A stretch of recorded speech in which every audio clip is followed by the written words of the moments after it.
Why do you come to church? Why are you here today? Is it to put your time in, to fulfill an obligation, to show up for 1 hour and leave? Just check that off the list for the week. Why do we even have a church?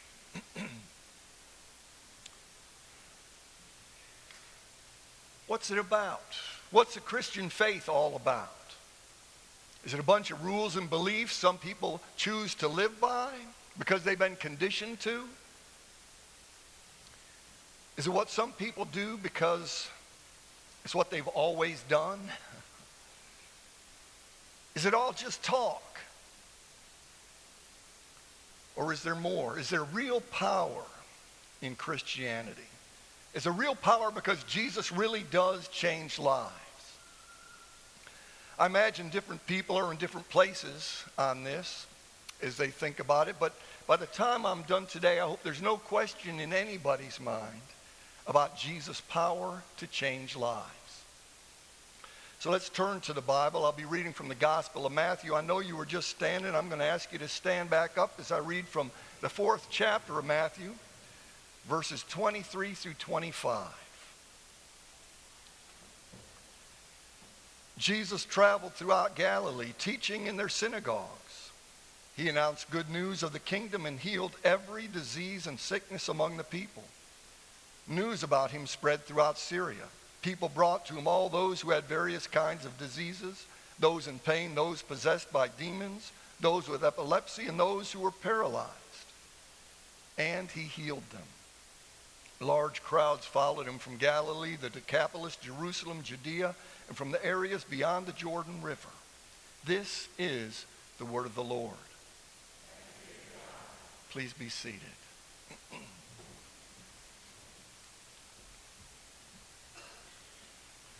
Large crowds were following Jesus everywhere he went. He was changing lives, and let me add, for the better every time. And he was doing it in 2 ways. First, he was announcing, he was teaching and preaching, he was revealing the good news of God's kingdom. And second, he was healing. So how did revealing the good news change people's lives? Well, it gave them hope.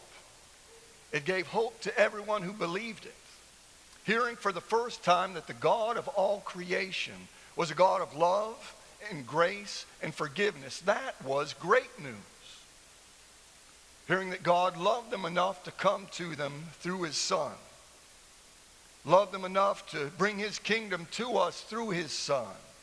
That was a life-changing message of hope. Hearing that he sent his Son specifically to free us from slavery to sin and the consequences of sin, which is eternal death. That was great news. Hearing that God was offering everyone a new start, a life far better than any of us could ever find on our own. A life that would start now in this world and would continue on in his kingdom in an ideal, perfect, beautiful form forever. That news was super. And the people who listened, the people who believed him and turned from the evil and hatred, the people who humbled themselves and followed Jesus' way of life, the people who were willing to give it a try, those people connected with God.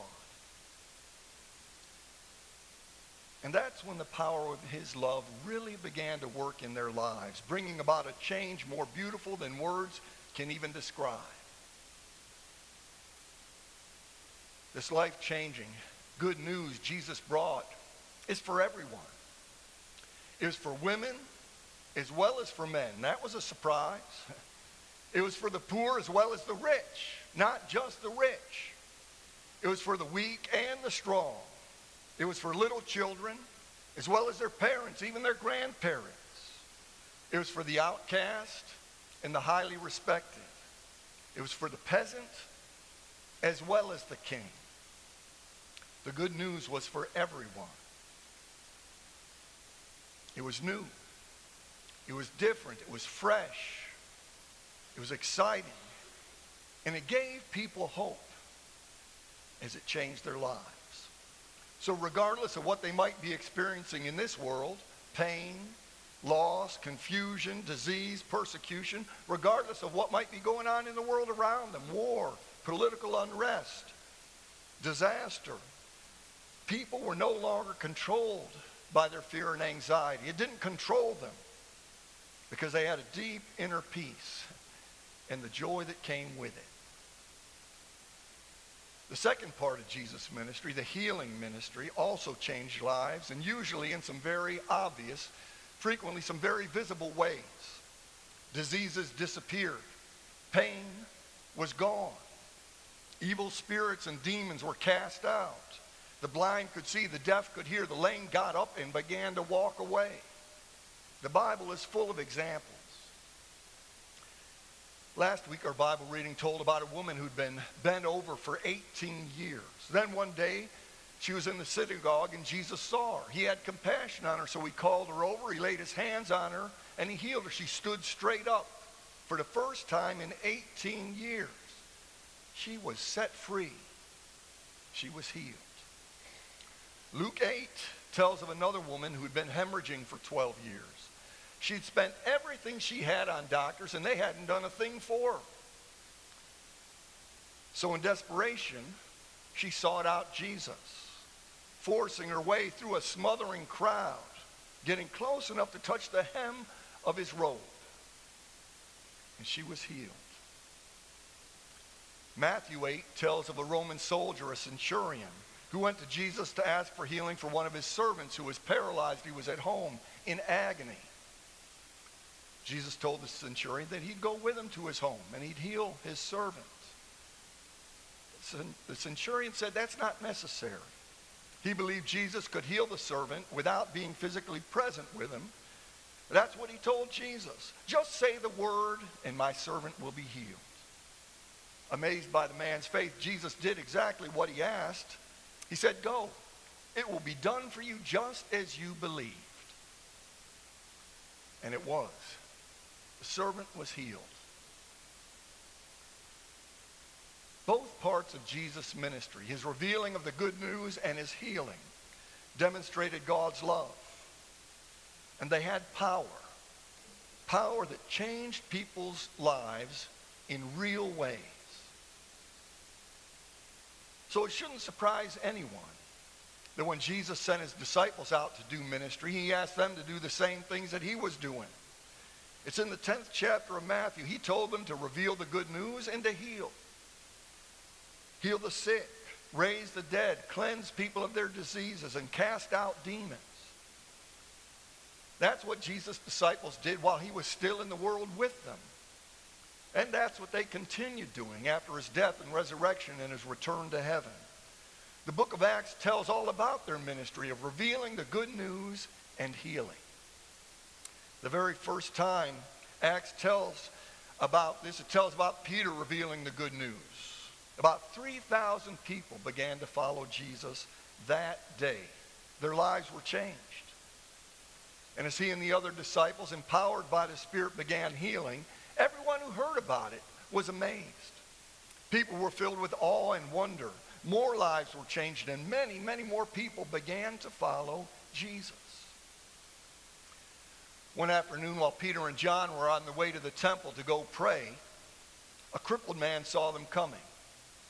He'd been crippled his entire life and was lying at one of the temple gates. He did it every day, begging for money. As Peter and John approached that gate and were about to walk past the man, he called to him to see if he could get a handout from them. So Peter turned to the man and he said, look at us. I don't have any money, but I will give you what I do have. In the name of Jesus Christ of Nazareth, stand up and walk. Then Peter reached out and gave the man a hand up. His feet and ankles were instantly healed. This isn't the actual photograph from that day, but it's probably something like what it looked like. We couldn't get a hold of the actual photograph. So the crippled man started healing, leaping for the joy, walking along, praising God. He went into the temple with Peter and John. The people in the temple could not believe their eyes. They'd seen the man out there at the temple gate for years. They'd seen him at that temple gate earlier that day. So they asked Peter about it. Peter told them that it was faith in Jesus' name that brought about this man's healing. He said he couldn't heal anyone. Only Jesus could through the power of the Spirit. The book of Acts tells many stories of healing. And this was from a time when the Christian church was growing explosively. What do you think about that? Stories of healing during a time of explosive growth in the church. Think there might be a connection? It's a good question. Here's another one. Is the church experiencing explosive growth today? Not in most parts of North America, not in Europe.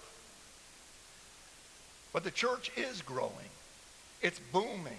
It's experiencing phenomenal growth in places like Africa, Central America, Southeast Asia. In Africa, during the last century, Christianity grew from 10 million to 360 million. In 1 century, it grew from 10 million to 360 million in Africa alone. That is explosive growth. The church in Africa obviously is not in decline. The church in Africa doesn't have to worry about closing up the doors of buildings. They have to worry about having enough buildings. They don't have enough pastors to serve all the places where a pastor is needed, because entire villages are coming to Jesus in a single day after good news is revealed to them and they see the power of Jesus healing. Healing plays a big role in the life of the church in Africa, Central America, and Asia, just as it did back in Peter's day. God willing, it'll play a bigger role in the life of this church someday. Last Sunday I told you about my shoulder, about the torn rotator cuff I had several years ago. I'd been in pain for months. I couldn't sleep at night. Then I went to a prayer service while I was at a conference. That day, I could barely lift my hand above my belt line without intense pain.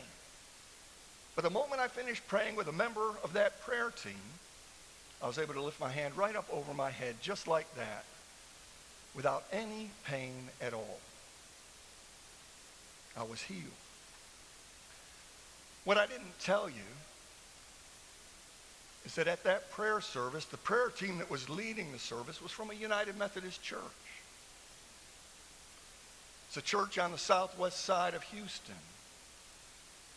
Windsor Village United Methodist. You may have heard of it. Back in the early 80s, Windsor Village was a small church, had about 50 people in worship.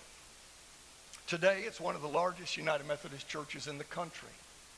It's given birth to numerous other churches, and many of those churches have grown so much they've given birth to more churches. Do you think there might be a connection between their explosive growth and healing? They've seen people cured of cancer. They've seen broken bones mended. They've seen deformed legs grow out. And people begin to walk for the very first time. They saw my shoulder healed and a whole lot more. Since my experience at Windsor Village, I've thought about healing in a very different way.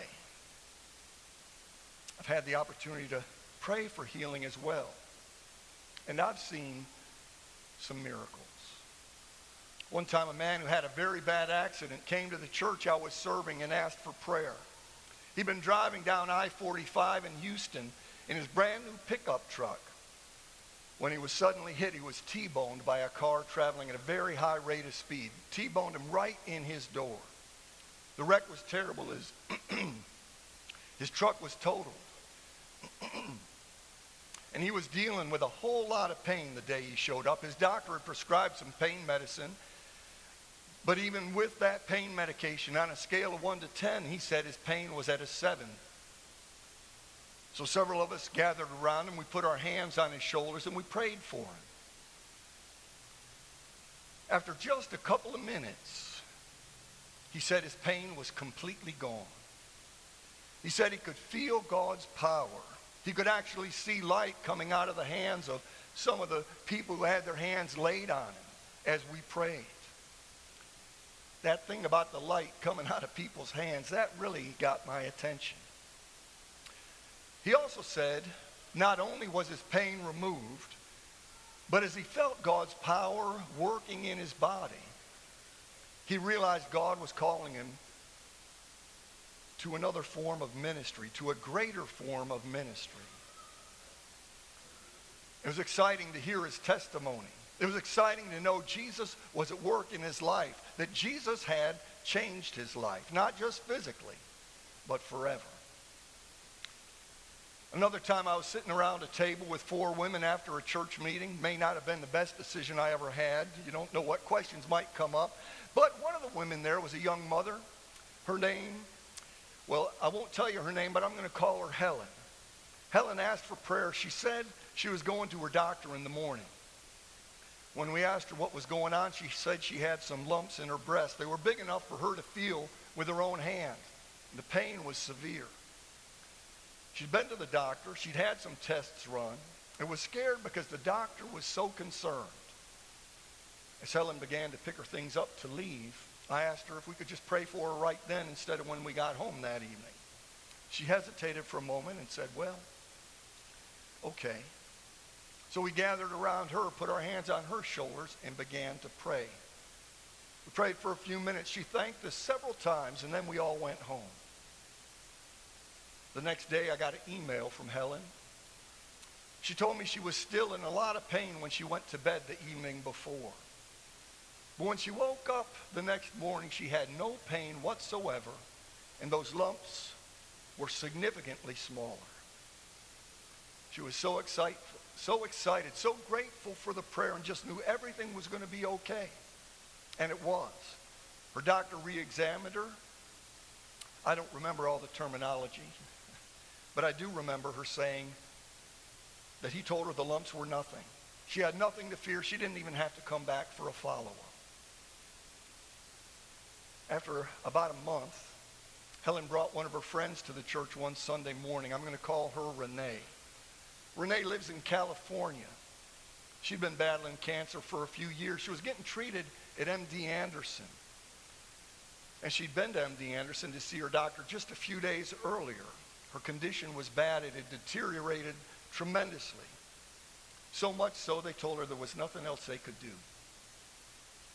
There were no more clinical trials to put her in, no more experimental treatments. It was time for her to make some end-of-life decisions. She had very little time, maybe just a few weeks. Well, Helen introduced me to Renee, asked for prayer for her, even though Renee said she was fine with what she'd been told by the doctor. She was at peace with it. She was ready to die. Her only concern was for her husband. He was so upset. Well, I asked her if we could pray for her husband and for her. She thought for a moment, shrugged, and said, sure. So we did. The next day, Monday morning, Renee went back to MD Anderson, and her doctor said her condition had changed significantly since the week before. He didn't know how to explain it, but said based on what he saw at that moment, there was something he could do. And Renee lived on. I could tell you a number of other stories. I can also tell you about the many times we've prayed and not received the answers to prayer that we had prayed for, not seen the healing we were asking for. Many people don't receive any significant relief of pain or change in their physical condition at all. And I can't begin to tell you why. There's no one answer. Each situation is different, just like each person. Each person is unique. Each situation is unique. So this may leave you wondering, if some people are healed and some people are not healed, then what do we do? How do we know who to pray for? How do we know when to pray? The answer is quite simple, I believe. We're to pray, period. Our job is to pray for everyone, knowing that Jesus will heal some of them. Remember the Apostle Paul? He said he prayed, he pleaded with God 3 times to remove some sort of pain he was experiencing. He called it a thorn in his side. You remember that. But he never received the healing he was asking for. If anybody was close to God, it was Paul, but God did not heal him. Why? We don't know for sure. That answer may be simple as well. It may be complex. What we do know is that that pain tormented Paul. We know it humbled him. And we know it reminded him of his human weakness and his dependence on the power of God. Our God is a God of power,